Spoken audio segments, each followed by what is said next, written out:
que eu quero falar com você nessa noite. Muitas vezes nós estamos atravessando momentos difíceis na nossa vida, na nossa família, na nossa vida financeira, no nosso trabalho, nos nossos relacionamentos interpessoais, não só na igreja, fora da igreja também. Nós podemos ter problemas com vizinhos, problema no trânsito, problema familiar, e às vezes a gente passa por aquele problema e nem se toca que a gente pode alcançar um favor de Deus com relação àquilo que nós estamos atravessando. Eu lembrei que outro dia a pastora Denise, ela explicou aqui pra gente o que era um publicano. Publicano é uma pessoa, era um cobrador de imposto, mas ele era pior, porque naquele tempo que regia era o Império Romano. E era como se ele fosse uma terceirizada, todo publicano era um terceirizado do Império Romano. Então, o que ele fazia? Ele prestava serviço para o Império Romano. Aí, o que ele fazia? O Império Romano cobrava da Vanessa R$100 por mês de imposto. Mas, como ele tinha essa terceirização, ele tinha esse intermediário, ele falava, não, então R$100 é o que eu tenho que pagar para eles lá. Mas eu vou tirar da Vanessa 200, porque daí 100 é meu e 100 é do Império Romano. Então, por causa dessa atitude, os cobradores de impostos ficavam cada vez mais ricos. E a população cada vez sendo lesada. Mais e mais. Então, eles eram odiados pelo povo. Os publicanos, eles eram odiados porque eles arrancavam excessivamente o valor do imposto daquelas pessoas. Então, você pensa, você ganha 1.000, você paga 200 de água, 200 de luz, você já fica só com R$600. Aí, se você tem que pagar mais 200 de imposto, só 400, você tem que passar o mês ali, fazer manobra para você dar comida, né? Comprar um remédio, uma roupa. Então, era nessas condições que as pessoas viviam. Então, pense como as pessoas olharam para Jesus indo ter com um publicano naquele lugar.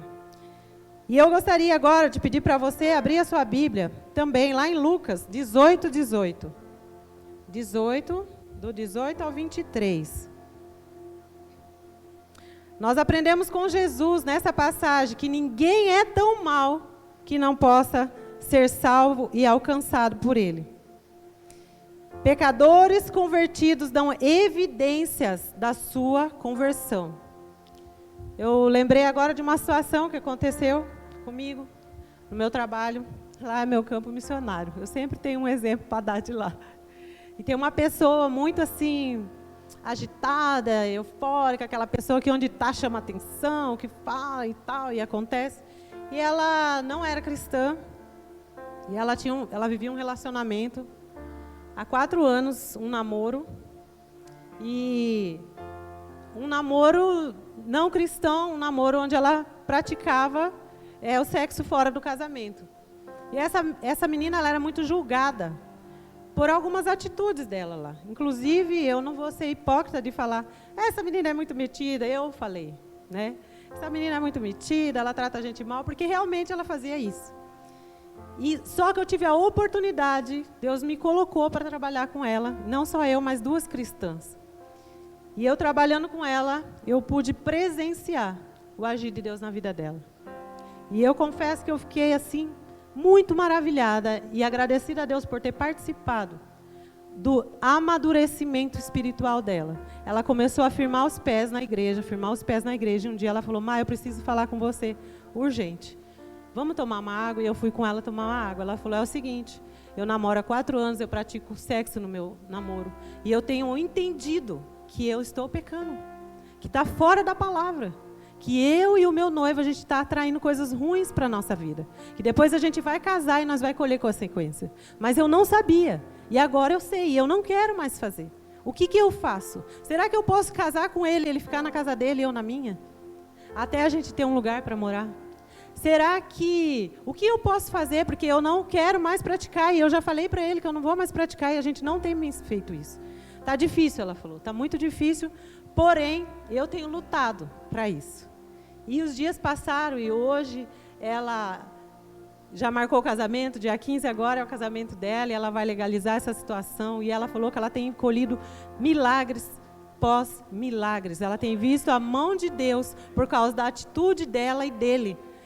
Então, o que eu vejo com isso? A mesma coisa na vida de Zaqueu. Você está andando numa direção, você não sabe que você está errado, e de repente Jesus. Aonde Jesus passa, tem transformação. É impossível Jesus passar em um lugar e não acontecer nada. Isso só vai acontecer se você não tiver uma reação para o mundo espiritual entender que Deus vai fazer algo na tua vida. Eu quero desafiar você a sair daqui nessa noite, tendo reações, agindo, fazendo o mundo espiritual enxergar você, Jesus enxergar você, no meio da sua adversidade. Nós vamos ler agora a palavra de Deus, lá em Lucas 18. A palavra de Deus diz assim, 18.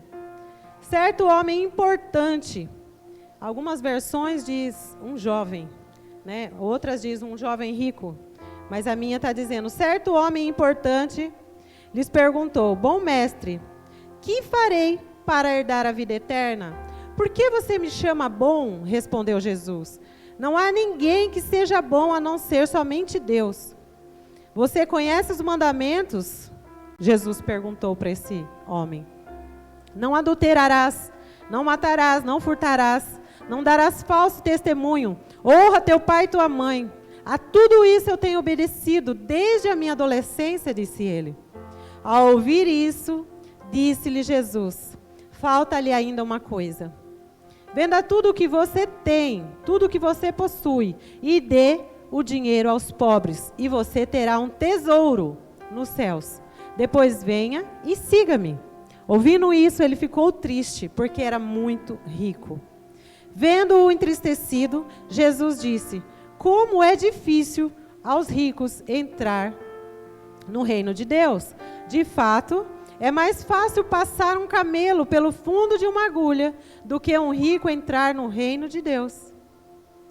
Aqui nós vemos duas histórias de dois homens ricos, porque o Zaqueu ele era muito rico. Ele era muito rico. E esse jovem também era muito rico. E esse jovem ele faz a gente pensar, refletir sobre a vida da gente. Sabe? Eu tenho visto algumas coisas e eu tenho orado a Deus e falado, Senhor, não me deixa ficar cega, Senhor, para aquilo que realmente importa. Não me deixa passar desapercebido aquilo que realmente importa. Que os meus olhos não estejam presos em coisas que me façam se distrair e não perceber o que realmente importa.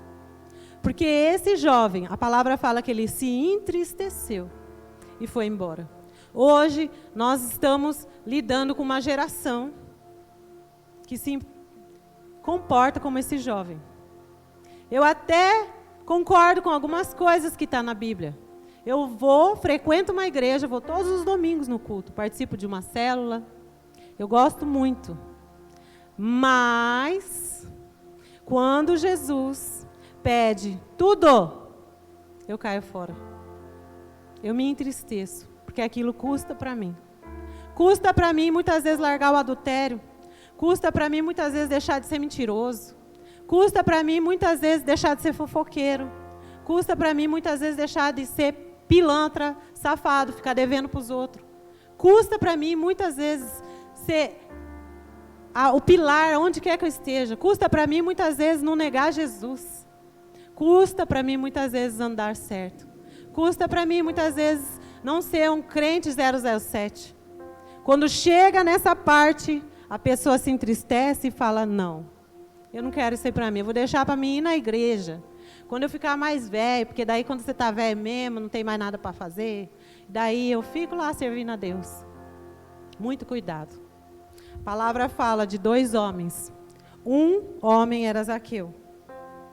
O outro homem, ele se enganava. Por quê? Porque ele fala, quando Jesus fala para ele dos mandamentos, ele fala, sim, eu conheço os mandamentos. Eu tenho afinidade com eles, eu os conheço. E eu tenho praticado. Cuidado com o engano. Cuidado. Porque Deus, ele não nos quer pela metade. Ele nos quer por completo. E quando nós dizemos sim para Jesus, nós temos que dizer sim para essa palavra incorruptível. E a palavra, muitas vezes, ela nos confronta. Muitas vezes ela nos tira da zona de conforto. Muitas vezes ela nos faz, sabe, ficar chacoalhado. Porque Jesus se importa em nos salvar. Jesus se importa em nos moldar e mudar a nossa vida. Eu vou contar para vocês agora, rapidamente, mais uma passagem que eu quero que vocês leiam. Lá em Lucas 23, do 39 ao 43.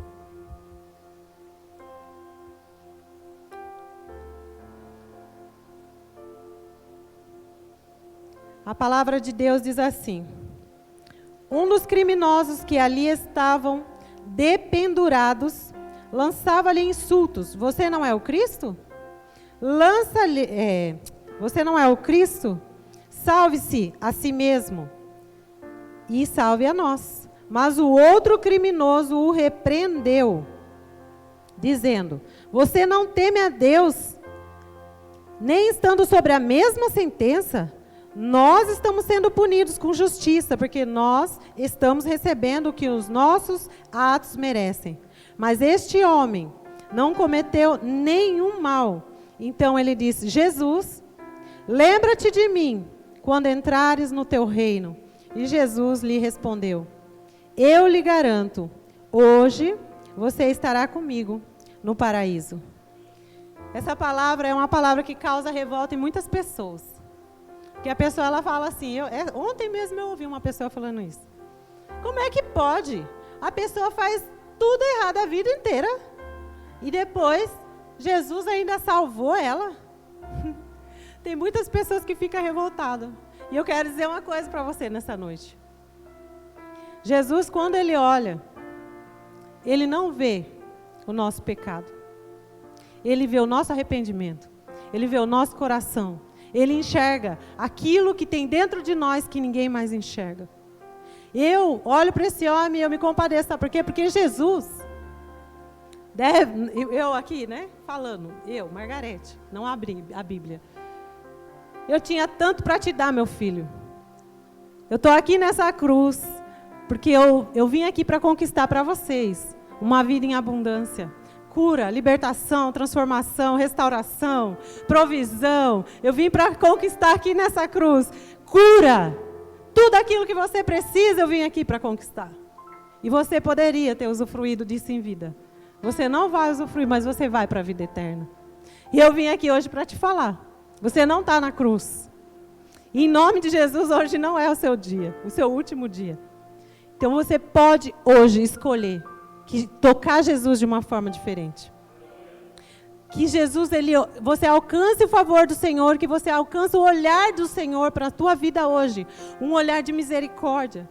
Nós somos pecadores, nós falhamos todos os dias. Mas como cristãos, nós estamos lutando contra o pecado.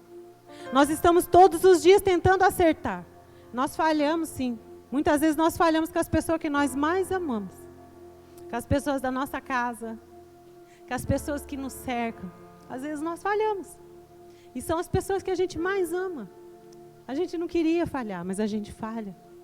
A palavra de Deus fala que quando Deus criou o homem, e Ele acabou com a terra no dilúvio, Ele prometeu que nunca mais Ele acabaria dessa maneira. Por quê? Porque Ele percebeu que o coração do homem era tendencioso para o pecado. Então, aí veio a graça salvadora. Aí Ele traçou um novo plano para que a gente fosse alcançado, salvo. Né? Aí veio Jesus. Jesus, Ele não veio para os sãos, Ele veio para os pecadores. Ele veio para mim e Ele veio para você. Mas Ele se importa que nós não, quando nós tivermos um encontro com Ele, que a gente não permaneça da mesma maneira. Tem que haver em nós um arrependimento. Todos os dias nós temos que nos humilhar. Zaqueu, primeiro ele teve que descer. Descer leva para a humilhação. Nós precisamos nos humilhar, porque quando nós nos humilhamos na presença de Deus, Ele nos exalta. Para o homem é diferente. Aquele que é exaltado para o mundo, logo vai ser humilhado. Com Deus, não. Você se humilha e Deus te exalta. Você se humilha, você se rende, você se prostra, você se abaixa, você se nega, diz não para o pecado, você diz não para aquilo que te afasta da presença de Deus. E o Senhor, Ele te exalta. O Senhor, Ele te leva para lugares aonde você nunca imaginou estar. Deus, Ele é poderoso para restaurar a tua família, para fazer algo no teu meio que você nunca imaginou, viver em família. Deus fez isso com o Zaqueu. Tem uma música que fala, entra na minha casa, entra na minha vida, mexe com a minha estrutura. É isso que nós precisamos como cristão, gritar todo dia para Jesus. Jesus, eu preciso de Ti, muda a minha estrutura. Abre os meus olhos para que eu possa ver aquilo que o Senhor tem para a minha vida, para a minha casa e para a minha família. E eu libero sobre a tua vida, erga as suas mãos. Pai, que o Senhor ache em nós nessa noite, Deus, um coração arrependido, Pai. Olha para nós, que nós possamos alcançar o Teu favor nessa noite. Em nome de Jesus, se tem pessoas neste lugar, Jesus, que está com a família, Senhor Deus, passando por problemas, se está passando por doenças, se está passando por momentos, Senhor Deus, onde os filhos estão perdidos nas drogas. Pai, em nome de Jesus, que nós possamos encontrar o Teu favor nessa noite. Muda a nossa estrutura, Jesus. Nós precisamos de Ti, Deus. Nós precisamos de Ti. Nos ensina, Jesus, a se humilhar. Nos ensina, abre os nossos olhos para que nós possamos ver aonde nós falhamos.